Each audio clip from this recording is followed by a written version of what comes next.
ಈಗ ನಮ್ಮನ್ನು ಏನು ಮಾಡಬೇಕು ಅಂತ್ಯಮ್ಮ? ಹೀಗೆ ಹೇಳಿದ್ರೆ ಹೇಗಪ್ಪ? ನಾವೆಲ್ಲ ಸೇರ್ಕೊಂಡು ಏನಾದರೂ ಮಾಡಲೇಬೇಕಲ್ವಾ? ಏನೂ ಆಗಲ್ಲ ಅಂತ ಅಂದ್ಕೊಂಡ್ರೆ ಏನೂ ಆಗಲ್ಲ. ಆಮೇಲೆ ಅಣ್ಣ ಅವನ ಅವತಾರಗಳನ್ನ ಜಾಸ್ತಿ ಮಾಡ್ಕೊಳ್ತಾನೆ, ಔಟ್ ಆಫ್ ಕಂಟ್ರೋಲ್ ಆಗ್ಬಿಡ್ತಾನೆ ಅಷ್ಟೇ. ಅದು ಅವನು ಆಗ್ಲೇ ಆಗಿದಾನಲ್ಲ, ಹೊಸದಾಗಿ ಇನ್ನೇನಾಗೋದಕ್ಕಿದೆ? ನೀವು ಇದನ್ನೆಲ್ಲ ನೋಡ್ಕೊಂಡು ಸುಮ್ಮನೆ ಇದ್ದಿದ್ದಕ್ಕೇನೆ ಅವ್ನು ಹೀಗಾಗಿರೋದು. ಸ್ಟಾರ್ಟಿಂಗ್ ನೀವು ಅವನ್ನ ಸರಿಯಾಗಿ ಟೈಟ್ ಮಾಡಿದ್ರೆ ಹೀಗೆಲ್ಲ ಆಗ್ತಾನೆ ಇರಲಿಲ್ಲ. ಚೆನ್ನಾಗಿ ಹೇಳಿದೆ ಅಪ್ಪಿ ನೀನು. ಡೈಲಿ ಟೈಟ್ ಆಗಿ ಬರೋನ್ಗೆ ಏನು ಟೈಟ್ ಮಾಡೋಕ್ಕಾಗತ್ತೆ? ನೋಡು ಅಪ್ಪಿ, ನಾವು ಮಾಡೋ ಪ್ರಯತ್ನ ಎಲ್ಲ ಮಾಡಾಯ್ತು. ಮೊದಲು ಇವನಿಗೆ ಬುದ್ಧಿ ಹೇಳಿದ್ವಿ, ಏನು ಪ್ರಯೋಜನ ಆಗಲಿಲ್ಲ. ಆಮೇಲೆ ಇವನನ್ನು ಹಾಳು ಮಾಡ್ತಿದ್ದಾನಲ್ಲ ಆ ಭೂಪತಿ, ಅವನಿಗೆ ಬುದ್ಧಿ ಹೇಳಿದ್ವಿ, ಅದು ಏನು ವರ್ಕೌಟ್ ಆಗಲಿಲ್ಲ. ಸುಮ್ಮನೆ ನಾವು ಕೆಟ್ಟವರಾಗಿ ಕೂತಿದ್ದೀವಿ ಅಷ್ಟೇ. ಹೌದಮ್ಮ, ನಾವು ಎಲ್ಲ ಥರ ಟ್ರೈ ಮಾಡೋದನ್ನ ಮಾಡಿಬಿಟ್ವಿ. ಈಗ ಏನಿದ್ರು ಅವನಿಗೆ ಅನ್ನಿಸ್ಬೇಕಷ್ಟೆ. ಅವನಿಗೆ ಬದಲಾಗಬೇಕು ಅಂತ ಅನ್ನಿಸ್ಬೇಕು. ತಾನು ಮಾಡ್ತಾರೋ ತಪ್ಪು ಅಂತ ಅವನಿಗೆ ಅನ್ನಿಸ್ಬೇಕು. ಎಲ್ಲ ಸಹವಾಸ ದೋಷ. ಅಲ್ಲ ಅಪ್ಪ, ತನ್ನ ಜೊತೆಗಿರೋರು ಹೇಗಾದ್ರೂ ಇರ್ಲಿ, ತನಗೆ ಹೇಗಿರ್ಬೇಕು ಅಂತ ಗೊತ್ತಾಗಲ್ವಾ ಅವನಿಗೆ? ಅವನ ತಲೆಯಲ್ಲಿ ಬ್ರೈನ್ ಇಲ್ವಾ? ಬುದ್ಧಿ ಇಲ್ವಾ ಅವನಿಗೆ ಸ್ವಂತ? ಇಲ್ಲ ಅಂತ ಆಯ್ತಲ್ಲ, ಅದಕ್ಕೆ ಹೀಗಾಗಿರೋದು. ಸ್ವಂತ ಬುದ್ಧಿ ಇಲ್ದಿರೋರಿಗೆ ಏನು ಹೇಳಿ ಏನು ಪ್ರಯೋಜನ? ಎಲ್ಲ ನೀರಿನಲ್ಲಿ ಹೋಮ ಮಾಡ್ದಂಗಾಗತ್ತೆ.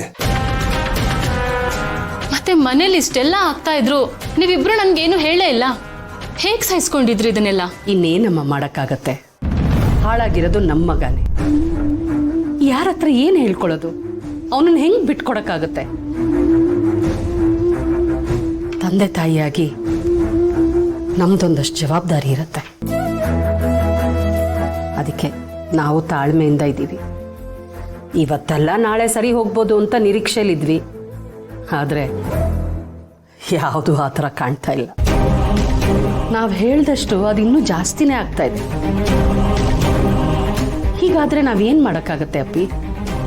ಸಹಿಸ್ಕೊಂಡು ಸುಮ್ಮನೆ ಇರ್ಬೇಕಷ್ಟೆ. ಇಲ್ಲಮ್ಮ, ಅಣ್ಣಂದು ತೀರಾನೇ ಅತಿ ಆಗ್ತಾ ಇದೆ. ಬರ್ಲಿ ಅವನು, ನಾನೇ ಕ್ಲಾಸ್ ತಗೋತೀನಿ, ನಾನೇ ಮಾತಾಡ್ತೀನಿ ಅವನ ಜೊತೆ.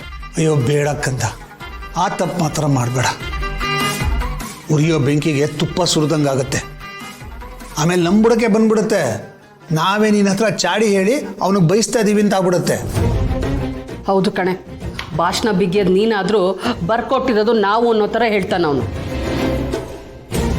ಆಮೇಲೆ ನಾವು ಅದಕ್ಕೆ ಸಮಜಾಯಿಷಿ ಕೊಟ್ಕೊಂಡಿರ್ಬೇಕಾಗತ್ತೆ. ಇನ್ನು ಸಾಕಾಗೋಗುತ್ತೆ. ನೀನೇನು ಮಾತಾಡಬೇಡ ತಾಯಿ, ಸುಮ್ಮನೆ ಇದ್ಬಿಡು. ಪೈಷಾ, ಬರ್ಲಿ ಅವನು, ನಾನು ಖಂಡಿತ ಮಾತಾಡ್ತೀನಿ ಅವನ ಜೊತೆ. ಬೇಡಕ್ಕಂದ, ಆಮೇಲೆ ನೀನು ನಮ್ಮ ಜೊತೆಯಲ್ಲಿ ಅವನ ದೃಷ್ಟಿಯಲ್ಲಿ ಕೆಟ್ಟೋಳಾಗ್ಬಿಡ್ತೀಯ. ಅವನು ಒಳ್ಳೇದು ಯಾರು ಹೇಳ್ತಾರೋ ಅವರೆಲ್ಲ ಅವನ ದೃಷ್ಟಿಯಲ್ಲಿ ಕೆಟ್ಟವರು. ಅದಕ್ಕೆ ಹೇಳ್ತಾ ಇದ್ದೀನಿ, ಸುಮ್ಮನಿದ್ಬಿಡು. ಪೈಷಾ, ಮಾವ ಹೇಳ್ತಾ ಇರೋದ್ರಲ್ಲೂ ಪಾಯಿಂಟ್ ಇದೆ. ಸುಮ್ಮನೆ ಮಾತಾಡೋದ್ರಿಂದ ಯೂಸ್ ಇಲ್ಲ ಅಂದಮೇಲೆ ಮಾತಾಡಿ ಏನು ಪ್ರಯೋಜನ? ಯಾಕೆ ಮಾತಾಡಬಾರ್ದು ಪಾರ್ಥ?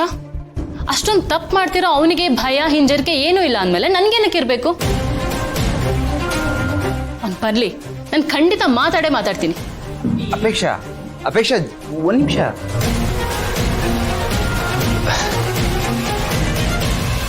ಅತ್ತೆ, ಮಾವ ಅವಳು ಹೇಳಿದ ಬಗ್ಗೆ ಬೇಜಾರು ಮಾಡ್ಕೋಬೇಡಿ. ಅವಳ ಪರವಾಗಿ ನಾನು ಸಾರಿ ಕೇಳ್ತೀನಿ. ಹೋಗ್ಲಿ ಬಿಡಿ ಅಳಿ ಅಂದರೆ, ಅವಳು ಹಾಗೇನೆ. ಅವಳು ಒಂಥರ ಈ ಬಂದೂಕಿಂದ ಹೊರಗೆ ಬರೋ ಗುಂಡಿನ ಥರ. ಏನು ಮಾಡಿದ್ರು ತಡೆಯೋಕ್ಕಾಗಲ್ಲ. ಗುರಿ ಮುಟ್ಟಿದ ಮೇಲೆ ತಣ್ಣಗಾಗೋದು. ಕರೆಕ್ಟಾಗಿ ಹೇಳಿದ್ರಿ ಮಾವ. ಎಷ್ಟೇ ಆದರೂ ಮಗಳಲ್ವಾ, ಚೆನ್ನಾಗಿ ಅರ್ಥ ಮಾಡ್ಕೊಂಡಿದ್ದೀರ. ಬಟ್ ಆದರೂ ಮೋಸ್ಟ್ ಆಫ್ ದ ಟೈಮ್ ಈ ಗುಂಡಿಗೆ ಬಲಿ ಆಗೋದು ಈ ಗಂಡ ಅನ್ನೋ ಪ್ರಾಣಿನೇ. ಅಳಿ ಅಂದರೆ ನಿಮ್ಮ ಕಷ್ಟ ನಂಗೆ ಅರ್ಥ ಆಗುತ್ತೆ. ನಾನು ಕಳೆದ 30-35 ವರ್ಷದಿಂದ ಇದೇ ಥರ ಗುಂಡಿಗೆ ಟಾರ್ಗೆಟ್ ಆಗಿ ಬಂದಿದ್ದೀನಿ. ಆದರೆ ಇವಳು ಮಾಮೂಲಿ ಗನ್ನಲ್ಲಪ್ಪ, ಮೆಷಿನ್ ಗನ್ನು. ಒಂದೊಂದು ಸಲಿಗೆ 100 ಬುಲೆಟ್ಗಳು, ಗುಂಡುಗಳು ಒಟ್ಟಿಗೆ ಬಂದ್ಬಿಡುತ್ತೆ. ಹಳೇದು ಬಾಕಿ ಇರುತ್ತಲ್ಲ, ಆ ಗುಂಡೆಲ್ಲ ಸೇರಿಸಿ ಒಟ್ಟಿಗೆ ಫೈರ್ ಮಾಡಿಬಿಡ್ತಾಳೆ. ಅಯ್ಯೋ, ಒಂದು ವೇಸ್ಟ್ ಮಾಡಲ್ಲ. ಬೇಡ ರೀ, ಈ ಸಲ ಚಾಕು ಇದೆ ಕೈಯಲ್ಲಿ, ಹುಷಾರ್. ಆಯ್ತು. ಏನದಕ್ಕೆ ಮಾಡೋದು? ನಾವು ಮಾಡಿದ ಪ್ಲಾನ್ ಎಲ್ಲ ಫ್ಲಾಪ್ ಆಗೋಯ್ತಲ್ಲ. ಅದೇ ನನಗೂ ಅರ್ಥ ಆಗ್ತಿಲ್ಲ ಆನಂದ್ ಅವ್ರೆ. ನಾನು ತುಂಬ ಹೋಪ್ಸ್ ಇಟ್ಕೊಂಡಿದ್ದೆ, ಏನಾದರೂ ಒಂದು ಹಿಂಟ್ ಸಿಗುತ್ತೆ, ಕ್ಲೂ ಸಿಗುತ್ತೆ ಅಂತ. ಅಟ್ಟರ್ ಫ್ಲಾಪ್ ಆಗೋಯ್ತು ನಮ್ಮ ಐಡಿಯಾ. ಅದಕ್ಕೆ ಮೋಸ್ಟ್ಲಿ ಆ ಪಂಕಜನವರು ಬೇರೆ ಯಾರೋ ಇರಬೇಕು. ಬಿಟ್ಟಾಕಿ ಅದಕ್ಕೆ ಜಾಸ್ತಿ ತಲೆ ಕೆಡಿಸ್ಕೋಬೇಡಿ. ಅದೇಂಗ್ ಬಿಡಕ್ಕಾಗತ್ತೆ ಆನಂದ್ ಅವ್ರೆ? ಅಲ್ಲ, ಪಂಕಜ ಬರ್ತ್ ಸರ್ಟಿಫಿಕೇಟ್ನ ಅತ್ತೆ ಅವ್ರ ವಾರ್ಡ್ರೋಬಲ್ಲಿ ಇಷ್ಟು ಜೋಪಾನವಾಗಿ ಇಟ್ಟಿದ್ದಾರೆ ಅಂದ್ರೆ ಅವ್ರಿಗೂ ಅತ್ತೆಗೆ ಏನಾದ್ರೂ ಲಿಂಕ್ ಇರುತ್ತೆ. ಲಿಂಕ್ ಏನೋ ಇರ್ಬೋದು, ಆದ್ರೆ ಕಣ್ಣು ಹಿಡಿಯೋದಂಗೆ. ಆ ಸರ್ಟಿಫಿಕೇಟ್ ಅಲ್ಲಿ ಊರು ಮೆನ್ಷನ್ ಆಗಿತ್ತಲ್ಲ, ಆ ಊರಿಂದ ಯಾವ್ದಾದ್ರು ನಂಬರ್ ಸಿಕ್ಕಿದ್ರೆ? ಅಲ್ಲ, ಊರಿನಲ್ಲಿ ಅಂದ್ರೆ ಯಾರ ನಂಬರ್ ಅಂತ ಹಿಡಿಯೋದು? ಅಲ್ಲ, ಐ ಮೀನ್ ಯಾವ್ದಾದ್ರು ಒಫಿಷಿಯಲ್ ನಂಬರು, ಬ್ಯಾಂಕೋ, ಪೋಸ್ಟ್ ಆಫೀಸೋ, ಪೊಲೀಸ್ ಸ್ಟೇಷನು, ಆ ಥರ ಯಾವ್ದಾದ್ರು ನಂಬರ್ ಸಿಕ್ಕಿದ್ರೆ ಅದ್ರ ಮುಖಾಂತರ ನಾವು ಅವ್ರನ್ನ ಹುಡುಕ್ಬೋದಲ್ವಾ? ಕರೆಕ್ಟ್, ಅದಕ್ಕೆ ಒಳ್ಳೆ ಐಡಿಯಾ. ನಾನು ಟ್ರೈ ಮಾಡ್ತೀನಿ. ನಂಬರ್ ಏನಾದ್ರು ಸಿಕ್ಕಿದ್ರೆ ನಿಮ್ಗೆ ಅಪ್ಡೇಟ್ ಮಾಡ್ತೀನಿ. Thank you. ಬರಲ್ಲ ಅದಕ್ಕೆ? ಹಾಂ. ಸರಿ, ನಾನು ಪಂಚಾಯತಿ ಹತ್ರ ಇರ್ತೀನಿ, ಅಲ್ಲಿಗೆ ಬಂದ್ಬಿಡು. ನೀನ್ ಇಟ್ಕೊಳ್ಳ.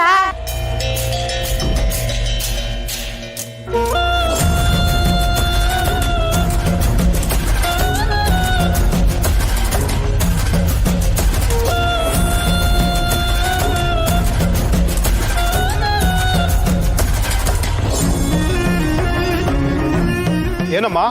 ನೀನು ಪಂಕಜ ಅಂದಲ್ಲ, ಅವಳು ನಂಗೆ ಗೊತ್ತು. ಅವ್ರಿಗೆ ಗೊತ್ತಾ? ಅಬ್ಬಾ, ದೇವ್ರು ಬಂದಂಗೆ ಬಂದೆ ನೋಡು. ಅವ್ರಿಗೆ ಫೋನ್ ಮಾಡಿಕೊಡ್ತೀನಿ, ಮಾತಾಡು. ಅದೆಲ್ಲ ಏನು ಬೇಡ, ನಂತ ಒಂದಿಟ್ಟಾಗ್ಲ ಫೋನ್ ಮಡಿಕೊಂಡಿವ್ನಿ, ನಾನೇ ಮಾಡ್ಕೊತೀನಿ. ನಂಬರ್ ತತ್ತಾ ಇಲ್ಲಿ. ಹೌದಾ? ಹಾ. ಇರು. ತಗೋ, ಫೋನ್ ನಂಬರ್ ಬರ್ದೇವನೇ, ಫೋನ್ ಮಾಡು. ನಂಬರು ಸರಿಯಾಗಿದ್ದದಾ? ಸರಿಯಾಗಿದೆ, ಮಾತಾಡು. ಸರಿ, ಹೋಗು ನೀನು. ಆಯ್ತಾಯ್ತು.